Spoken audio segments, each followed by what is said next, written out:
take a moment and remember your favorite teacher. Now imagine that teacher could reach not 30 kids in a classroom, but millions of students all over the world.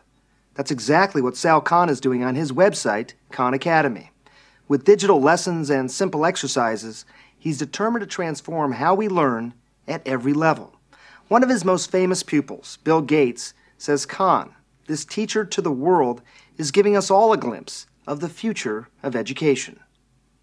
It all started in 2004, when Sal Khan was working as a hedge fund analyst in Boston, and his cousin Nadia, a 7th grader in New Orleans, was struggling with algebra. He agreed to tutor her remotely and wound up posting lessons on YouTube. They helped Nadia, but then an odd thing happened.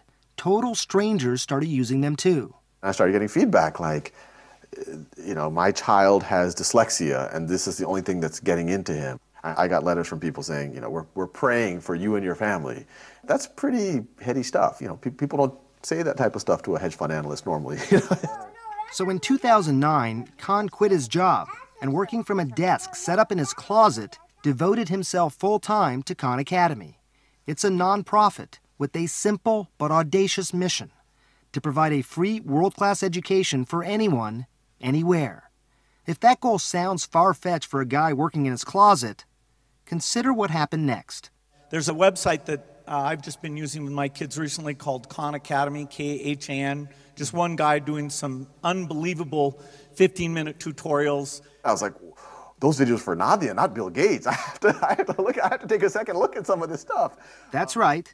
Bill Gates, one of the smartest and richest men in the world, was using Sal Khan's free videos to teach his own kids. That was just 2 years ago. Today, with the help of more than $15 million in funding, much of it from the Gates Foundation and Google.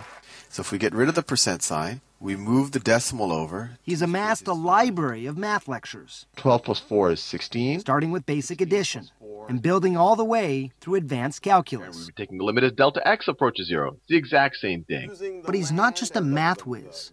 He has this uncanny ability to break down even the most complicated subjects, including physics, biology, astronomy, history, medicine.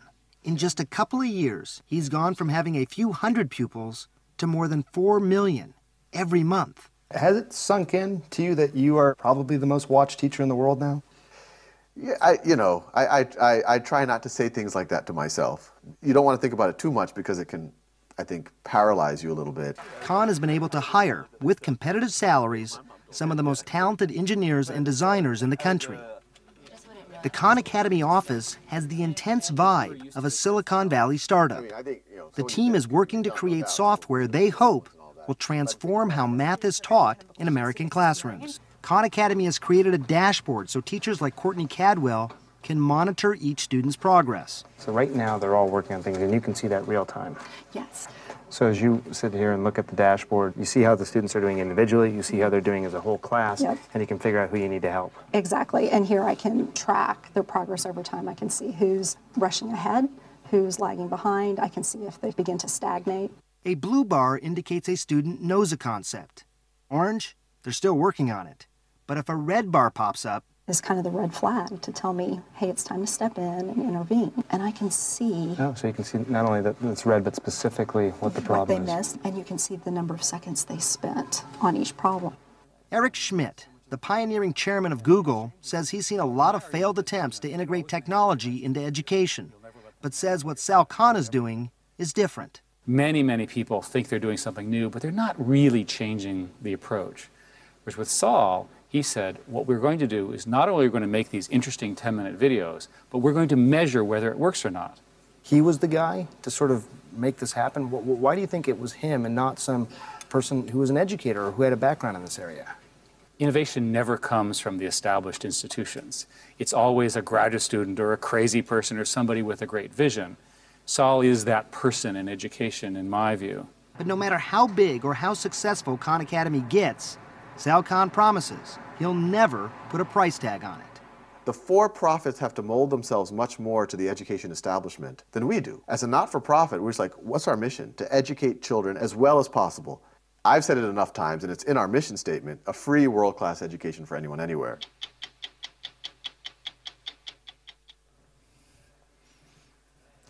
So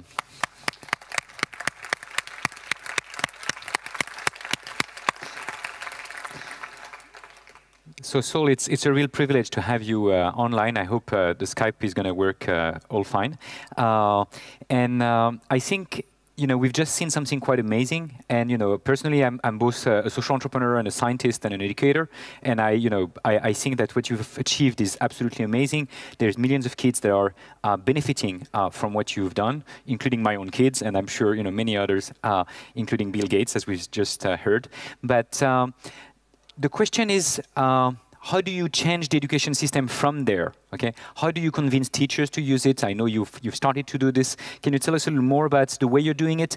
And can you tell us also about the limiting factors that you see in this technology, and how do you wish to overcome them, and maybe bringing it into the classroom or building your own schools?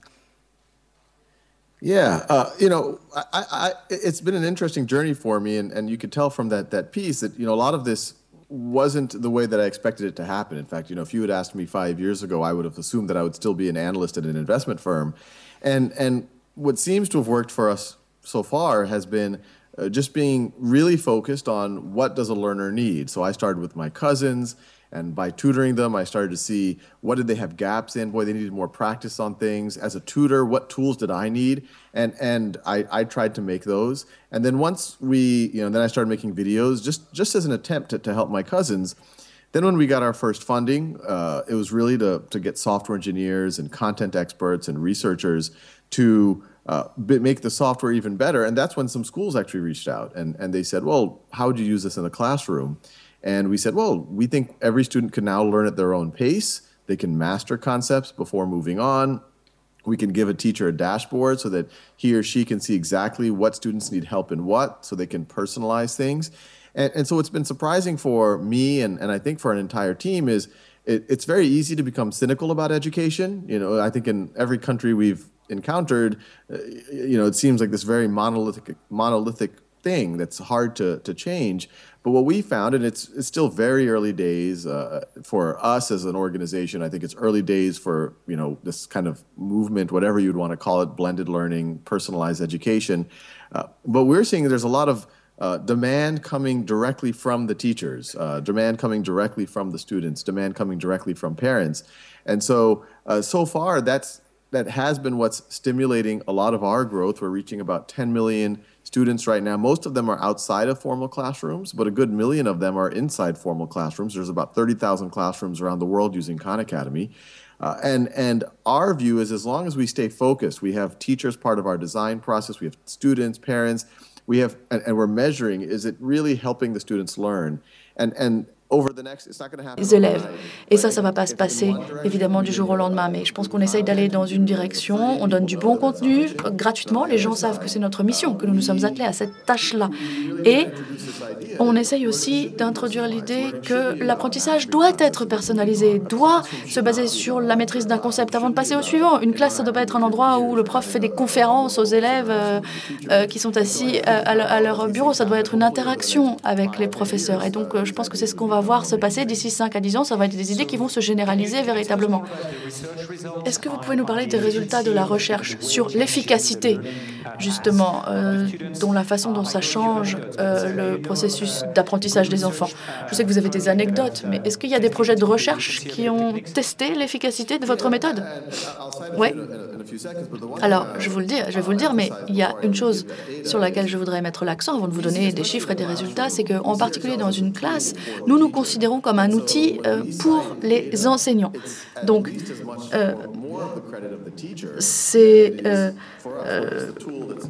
nous sommes juste un outil, un catalyseur, si vous voulez, des ressources que le prof a à sa disposition pour faire un cours. Mais les cours, il y a une classe à Oakland, ici en Californie, qui est dans une zone très défavorisée, très pauvre.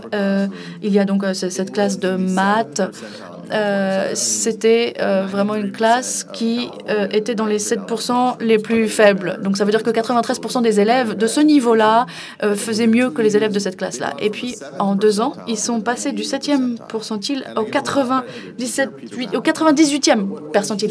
Et donc évidemment, moi, je félicite l'Institut pour ça. Mais ce qui s'est passé, en fait, c'est que ces élèves étaient très passifs, qu'ils étaient en 4e, mais il y en avait qui ne savaient même pas compter, il y en avait même qui ne connaissaient pas leur table de multiplication.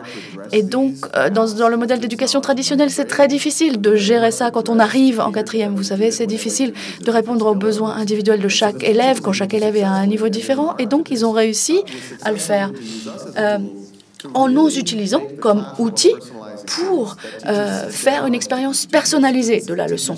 Le prof pouvait définir des objectifs pour chaque personne, pour chaque élève, pouvait l'encourager et ils pouvaient s'encourager entre eux. Et donc, il y a eu l'effet combiné du prof qui a mis en œuvre d'autres choses, d'autres méthodes et de notre outil. Et ça a changé les choses de façon radicale, quelque chose qu'on n'avait jamais vu avant. Même à Los Altos, qui est une communauté un petit peu plus favorisée au cœur de Silicon Valley, encore une fois, ça a été la même chose. Amélioration partout pour tous les élèves, les résultats de tous les élèves. Et il y avait des classes, des cours de soutien qui étaient nécessaires pour certains élèves.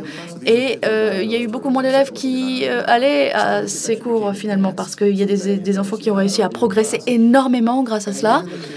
Et même les enfants qui étaient le plus en retard, qui avaient arrêté de progresser depuis des années, eh bien, ont eu une progression de leurs résultats. On a une évaluation indépendante qui a été effectuée par SRI et les résultats vont bientôt sortir. Mais l'idée, c'est que le temps passé sur la Khan Academy est proportionnelle aux performances des élèves, ou plutôt l'inverse. L'amélioration des performances est proportionnelle au temps passé sur la Khan Academy. Donc, c'est-à-dire que si vous et moi, on est au même niveau, si vous passez plus de temps sur ce programme d'apprentissage personnalisé, eh bien, vous allez progresser plus vite que moi. Donc, je ne dis pas que c'est la panacée, que c'est la solution qui va résoudre tous les problèmes du monde, mais je dis que c'est une des idées qui dit que si vous personnalisez les choses, et en particulier l'éducation, eh bien, ça devient beaucoup plus agréable pour tout le monde, pour les enfants, pour les profs. Et les données, les informations, l'enseignement commence à parler à ce moment-là à tout le monde et vous pouvez avoir des résultats très positifs. J'adore et j'attends vraiment les résultats chiffrés. Maintenant, comment extraire ce que vous appelez l'art des professeurs et comment tirer le meilleur de leur capacité grâce à ce système? Comment est-ce que vous pouvez tirer cette quintessence des enseignants et les aider à devenir meilleur en utilisant votre outil? Comment est-ce qu'on peut utiliser la technologie, peut-être des MOOCs, peut-être qu'il y a que vous pourriez mettre en œuvre une école ou une académie pour les enseignants, pour leur apprendre à utiliser votre outil? C'est une question ouverte pour nous parce que il faudrait essayer tout ce que vous venez de décrire. Lorsqu'on identifie ces instituts qui travaillent très bien, eh bien, on envoie des équipes pour les filmer, on envoie des ONG qui les filment, qui les interviewent, on essaye de documenter leurs pratiques pour comprendre. L'idée derrière tout ça, derrière tous ces enseignants, je pense que le fil rouge de toutes ces personnes, c'est qu'ils reconnaissent que l'expérience d'apprentissage la plus importante pour les enfants, c'est lorsque le prof dit « c'est pas moi qui suis le centre de la classe, moi je suis là pour accompagner les élèves ».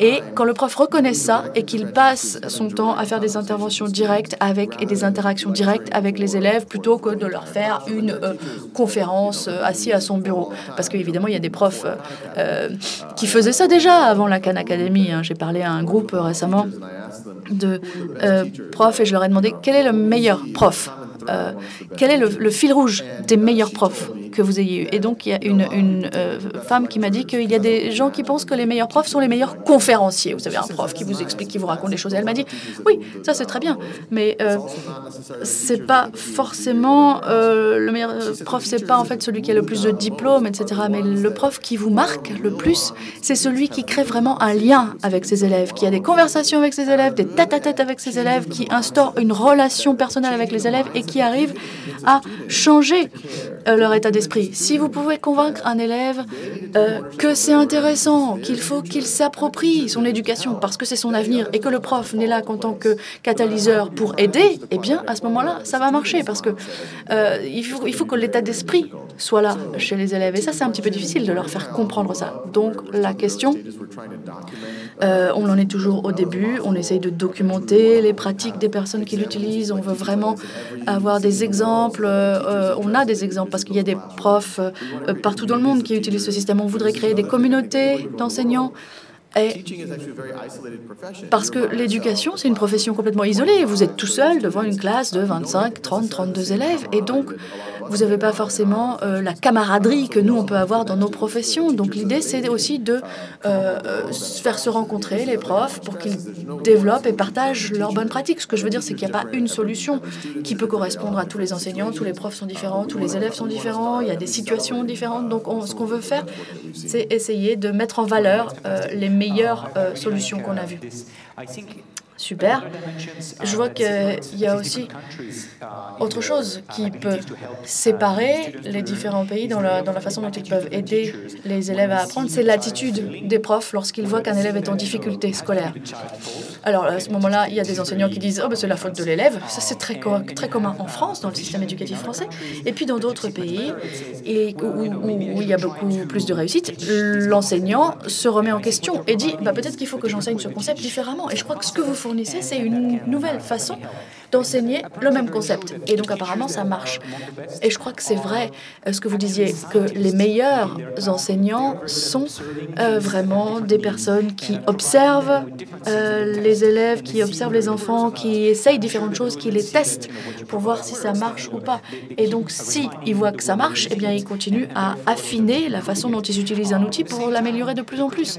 Mais la question aussi, c'est comment est-ce qu'on peut rendre ces possibilités disponibles au plus grand nombre. Je sais que vous travaillez sur une version française de vos cours, alors peut-être qu'on pourra en parler parce que ça sera intéressant pour le public ici.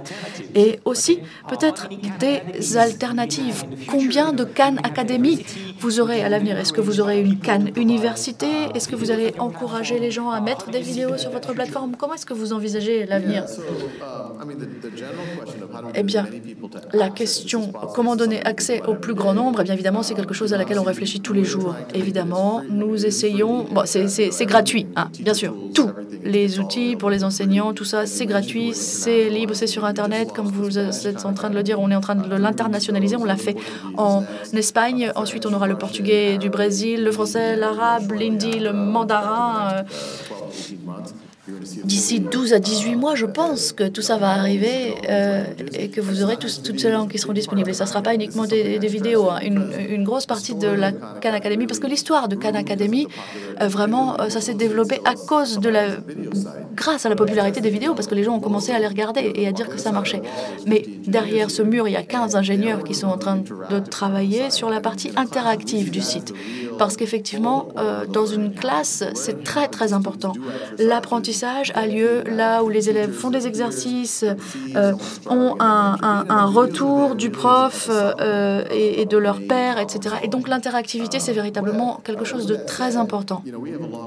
Et donc, on a encore beaucoup de chemin à faire, même dans le monde développé, même en France, aux États-Unis, en Grande-Bretagne, il y a 70% des personnes qui ont accès à Internet seulement. Donc, il en reste 30% qui auraient probablement le plus besoin de ce genre de ressources qui n'ont pas accès à Internet. Donc, j'espère, c'est quelque chose qu'on n'est pas encore assez gros pour faire, mais le coût des technologies baisse de façon très rapide. Heureusement, le haut débit devient de moins en moins onéreux et je pense que dans quelques années, une télé pourra devenir un ordinateur et pourra être utilisée comme ça. Donc, j'espère, ça ne va pas résoudre tous les problèmes, évidemment, mais d'ici 5 ou 6 ans, j'espère qu'on aura 80% et que dans 10 ans, on aura 90-100% des personnes qui auront accès à Internet dans le monde développé. Dans le monde, dans les pays en voie de développement, c'est 30% seulement des gens qui ont accès à l'Internet. Donc l'idée là, c'est de changer ça aussi.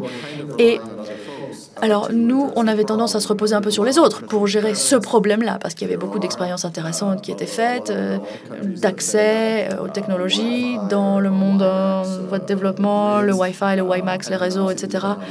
Et donc, évidemment, les technologies deviennent de moins en moins chères, il y a de plus en plus de pénétration, téléphone, mobile, ordinateur, etc.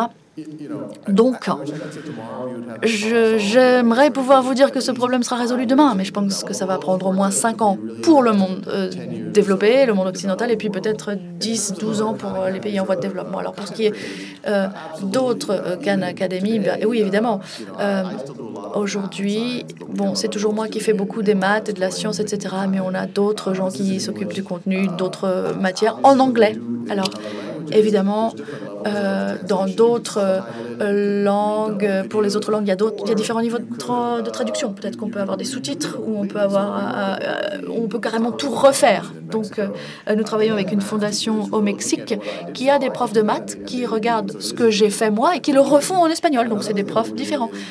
Et puis, ce qu'on fait aussi pour ce qui est du contenu lui-même, qui évidemment est plus important que les vidéos en elles-mêmes, nous travaillons avec des personnes du corps enseignant du monde entier, des personnes qui viennent des meilleures universités, des meilleures grandes écoles, pour s'assurer que nous sommes véritablement à un niveau très très haut, au niveau que eux exigeraient pour leur classe, par exemple. Donc, c'est pas vidéo, c'est pas exercice, c'est pas moi. L'ambition, c'est de fournir la meilleure éducation, la meilleure expérience d'éducation interactive à ces enfants. Comment concevoir les meilleurs outils possibles pour les profs, pour qu'ils puissent leur fournir un enseignement personnalisé, et comment on met en œuvre ce système pour qu'il devienne de plus en plus répandu et de plus en plus utilisé partout dans le monde. Une dernière question sur la façon dont les enfants, dont les élèves l'utilisent. Est-ce qu'ils l'utilisent pour interagir les uns avec les autres? Parce que très souvent, il n'y a pas d'adultes, il n'y a pas de profs ou il n'y a pas de parents, mais quand les enfants sont tout seuls devant leur ordinateur, est-ce qu'ils regardent ces vidéos? Qu'est-ce qui se passe quand il y a un groupe d'enfants? Est-ce qu'il y a vraiment des enfants, des jeunes qui utilisent vos cours, et comment les utilisent-ils? Oui, eh bien, c'est encore quelque chose que nous sommes en train d'étudier. La plupart des personnes utilisent ça de façon tout à fait informelle, évidemment. Peut-être qu'il y a quelqu'un qui a un devoir de maths demain et puis qui n'a pas compris ce qu'on lui a dit en classe. Donc, quelqu'un lui a dit « Hey, regarde la Khan Academy, peut-être que ça peut t'aider. » Donc, il va taper, il va googler ça et puis il va trouver, il va faire des exercices, regarder 1 ou 2 vidéos et puis peut-être que ça va l'aider et puis il va aller faire son devoir. Donc, c'est vraiment très transactionnel. On a aussi beaucoup d'utilisateurs qui disent qui vont pas à l'école, tout simplement, qui apprennent de chez eux, qui trouvent que c'est une forme d'éducation qui leur convient le mieux. Et donc, en fait, ils ont commencé avec le cours de maths basique que j'avais mis au début, et puis après, ils ont continué, ils ont suivi toute la chaîne, et ils arrivent maintenant à la trigonométrie, ou enfin, quelque chose qui est intéressant pour eux. Donc, la plupart d'entre eux le font comme moi je faisais. Si j'étais à l'école, quand j'étais petit, je voulais apprendre un truc qu'on m'avait pas dit à l'école, bon, j'allais chercher un bouquin et je le trouvais dans le bouquin. Et ben, maintenant, ils font la même chose avec Internet. Mais je pense que on essaye aussi d'encourager les jeunes à le faire en tant que membre d'une communauté. Donc, on parle avec les bibliothèques, parce que vous savez, les bibliothèques, elles ont cette mission de faire passer le savoir du monde gratuitement à tout le monde. Donc, à un moment donné, quand il n'y avait pas la technologie, on a dit on va mettre dans un même endroit physique tout le savoir, donc les livres. Et c'était dans les livres que tout se passait à l'époque. Mais maintenant, nous sommes dans cette technologie de l'information, et pour nous, le mieux, c'est d'utiliser ça en communauté, de poser des questions, de féliciter quelqu'un lorsqu'il réussit, etc. Les bibliothèques sont des endroits où le savoir se concentre. Donc, on a des discussions avec des systèmes de bibliothèques, parce que ça pourrait très bien fonctionner dans une bibliothèque, par par exemple, parce que les enfants pourraient former un groupe, une communauté, après l'école, aller dans la bibliothèque et puis se connecter sur notre académie. On pense qu'il pourrait y avoir aussi des cours, par exemple, d'été. Mais je pense que vraiment, le contexte le plus intéressant, c'est le contexte de l'école, mais ça va peut-être prendre un certain temps. Oui. Et vous savez qu'il y a pas mal de personnes qui traduisent la Khan Academy, c'est Bibliothèques sans frontières. Ils traduisent vos cours et ils sont vraiment très impliqués là-dedans. 1 minute pour la dernière question-réponse. Comment est-ce que vous envisagez les MOOCs? Est-ce que pour vous, ce serait la même chose que la Khan Academy ou est-ce que pédagogiquement, c'est un petit peu différent ou est-ce que ça cible des groupes d'âge différents peut-être? Alors, je pense que si on regarde à un méta-niveau, les missions sont les mêmes. C'est des choses qui étaient auparavant inaccessibles, qui sont maintenant rendues accessibles au plus grand nombre. Maintenant, quant à la façon de faire les choses, c'est un petit peu différent. Un MOOC, vous savez, bon, c'est Massively Open Online Course, donc un cours en ligne ouvert à tous, et qui sont en général mis en ligne par des universités, par exemple physique première année, qui est mis sur Internet. Donc un cours d'université, ça commence un tel jour et ça finit à telle date. Donc chaque personne suit le même rythme de cours pendant un trimestre, etc. Et donc, les MOOCs transposent ce modèle. Vous pouvez vous inscrire à un MOOC comme vous vous inscrivez en fac, etc. Il y a des MOOCs qui avancent très vite. Il y a des enfants qui ensuite ont l'examen final et d'autres qui ne l'ont pas. Donc nous, on voulait faire les choses différemment. On voulait que les enfants puissent avoir accès à ce qu'ils souhaitent, au rythme qu'ils désirent. Parce que à chaque fois qu'il y a un rythme et qu'il y a un fil à suivre, il y a des enfants qui laissent tomber, qui abandonnent. Et puis, il y en a qui pensent que ça va pas assez vite, d'autres qui pensent que ça va trop vite, etc. Donc nous, on ne voulait pas avoir de ligne de temps, si vous voulez. On voulait avoir un modèle un petit peu plus personnalisé, individualisé, et parce qu'on pense que c'est vraiment mieux et plus positif pour tout le monde. Merci beaucoup, Salman. C'était un privilège de pouvoir parler avec vous en ligne. J'espère qu'un jour vous viendrez en Europe. Peut-être si on fait une conférence à une autre période de l'année que la rentrée. En tout cas, bonne chance pour tout ce que vous faites. Bonne continuation. Je suis très heureux que ça vienne enfin en France. La première fois que je vous ai écrit un email, vous avez répondu quasiment instantanément quand je vous ai demandé comment est-ce qu'on pourrait avoir des cours en France. Donc, je vous remercie et je suis vraiment très heureux d'avoir pu vous parler.